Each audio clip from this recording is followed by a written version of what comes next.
Action. Good afternoon. I am here with my dad.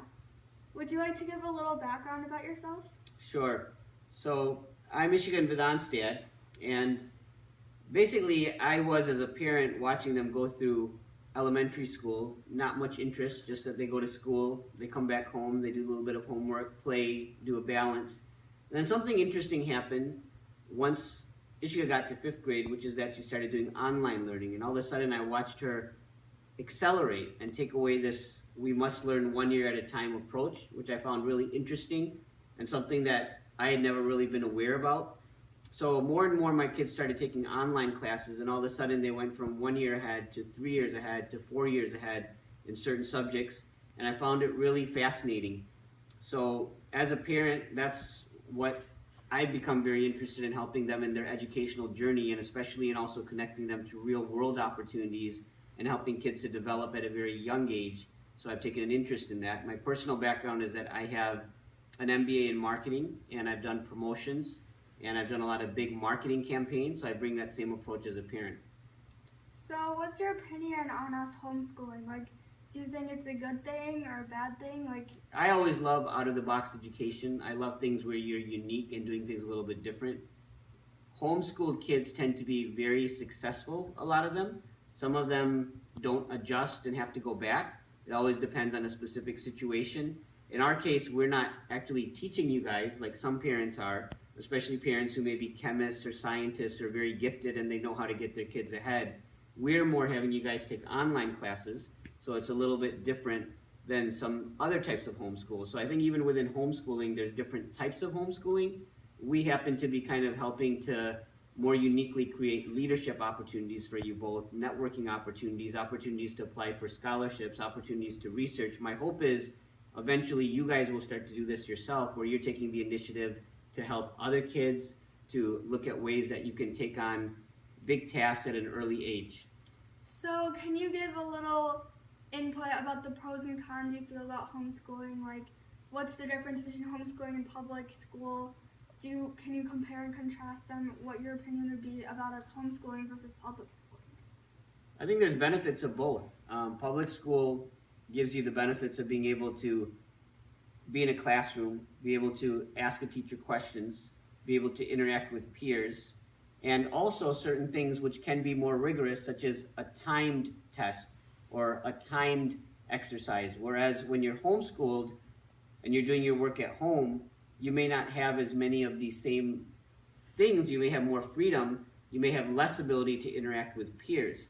So that may be a negative side of homeschooling. On the positive side of homeschooling, you can get much further, much faster. You also can do a lot more at one time. You also can take more unique subjects. You also can work on research and other things. And you also still can connect to other people through the online community, through picking up the phone and reaching people, and you have more flexibility in your day. So there's pros and cons to both.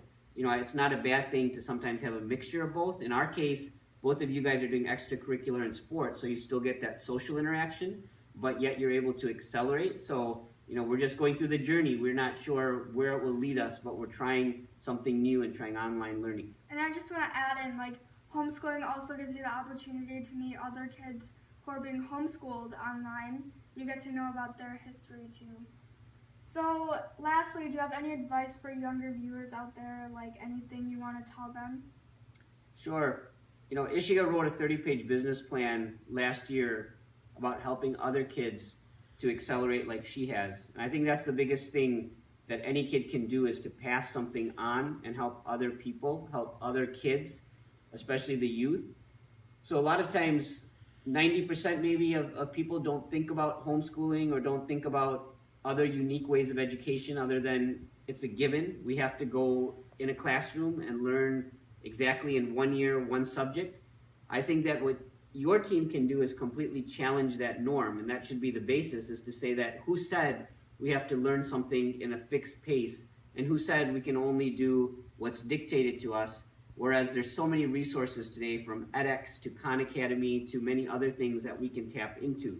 So my advice is just keep being creative, entrepreneurial, do things at a very young age. I feel all kids right from kindergarten should be learning speech and communication, and kids should be learning entrepreneurship and giving back to the world. So keep practicing that, and great things are in store.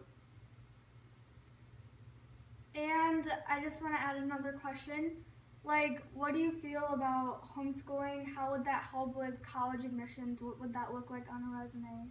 I have not gone through the college admissions process yet, having two kids that we'll see where they go and hopefully do some great things in the future. But I mean, I guess it's unique. If you do diligent work, you work hard, you get a lot of accomplishments. It shouldn't be that you're trying to get into college. It should be that colleges are trying to get you to come to them. So if you've done something very unique, you always stand out.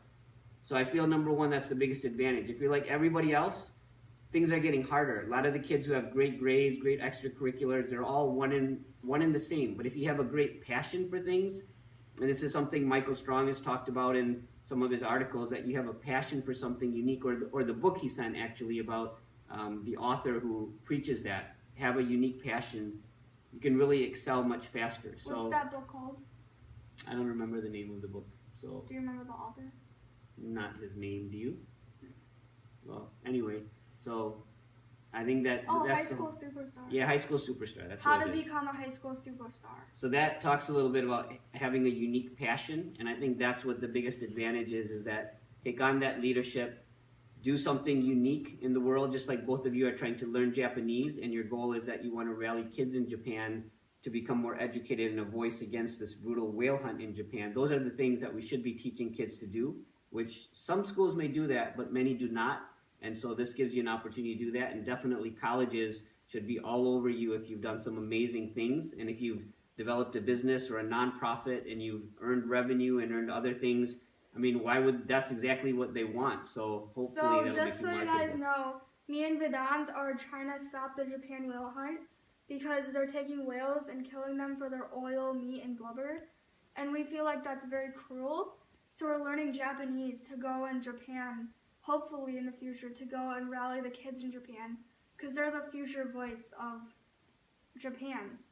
So and if you have a broader vision beyond Japan, there's things like bull hunting in Spain and Mexico and rhino hunting in Africa. So your whole point is getting to the youth in those countries and having them become a stronger voice. Like in the US, we have a lot of social media and a lot of kids who do things like trying to help with plastics, and they get in the press and then they go to the politicians and they make things happen. That's not happening in some other places in the world. So the idea that you can get kids to become more passionate about the environment and animals and try to reach them in those countries to become a stronger voice is a great idea.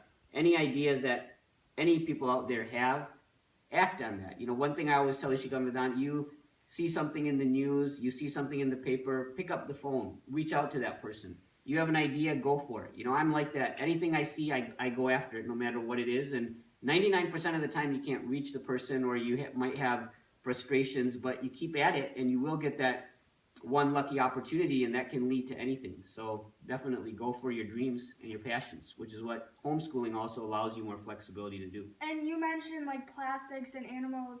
Can you talk about Olivia and Carter Rise, about what they're doing?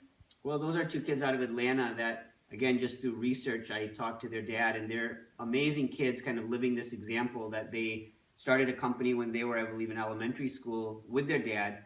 And now, a few years later in high school, I mean, they've done much more than I can imagine. Like, they've gone to Africa and done things about rhino hunting, talking to kids there. They've worked with many, many companies on plastic straw recycling. I mean, they have just done amazing leadership, and those kind of kids are role models. And if you do a search of kids who have their own nonprofits, kids who have their own companies, you'll be amazed. It's not like 10, 20, 30 kids, maybe not even hundreds of kids. It's like thousands of kids who, even when they're 5 years old, 7 years old, 9 years old, they made a niche for themselves, and I don't know where their leadership comes from. I'd love somebody to do a research study about kids like that, like what it is that makes them step way out of the box, and already by the time they're 10 or 12 have something set. Like we met somebody at a conference who was working with First Lady and President Obama on cooking for kids. You know, she did that from the time she must have been 10 or 8, and I don't know how she got that opportunity, but somehow she did. And there's a lot of kids like that who they just try something, they get a passion. Just the other day, a few weeks ago, there was something in the news about a boy who sent a letter to the president, can I mow your lawn? And the president responded yes. You know, those are the kinds of things you have to go after. Thank you so much for your time. You got it.